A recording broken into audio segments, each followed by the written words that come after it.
And welcome back. An update now to a story broke earlier this week. Local Jewish leaders are demanding more from Utah's tech community.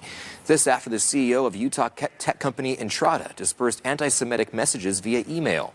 Fox 13's Max Roth explains what the United Jewish Federation of Utah wants Entrada and Utah in general to do now, and how this type of rhetoric can have dangerous real-world impacts. We have an obligation to inoculate our society against these type of viewpoints. And the way we do it is by having a threshold which doesn't accept these people. More fallout from David Bateman's anti-Semitic email. The founder of Utah-based tech company Entrada plans to divest holdings in the company. This comes after many local leaders demanded the company help repair the rift created by the former CEO. It's a flaming pile of garbage. It's ridiculous on its face.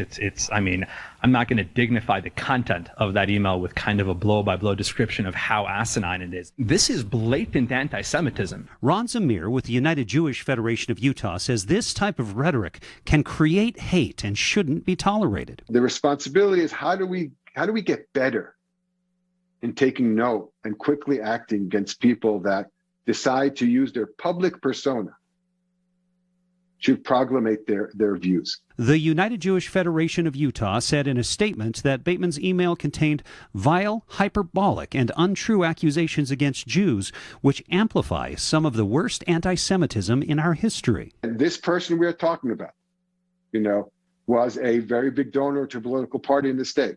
He was a person that interacted and participated in what we think is the cream of our state, the Silicon Slopes. Still, they see this moment as a time to create bridges and help the community grow together. And I think how we react to this event is it going to be either a feather in our cap as a Utah society, or is it going to be something we brush under the rug? The Federation believes Utah as a whole and the state's Silicon Slopes tech community has the power to decide what happens next. This is the opportunity. Now, if we don't do anything, if we leave it at platitudes, if it's just saying we're against anti-Semitism, are we missing an opportunity? Utah tech leaders have created a coalition to help combat anti-Semitism, racism, and other discriminatory practices and beliefs within our community. We'll have a link to this on our website if you'd like to learn more and see how you can help. At the end of the day, we should be measured as examples to ourselves, to our kids, to our community, not by just what we say, but what we do. In Salt Lake City, Max Roth, Fox 13 News, Utah.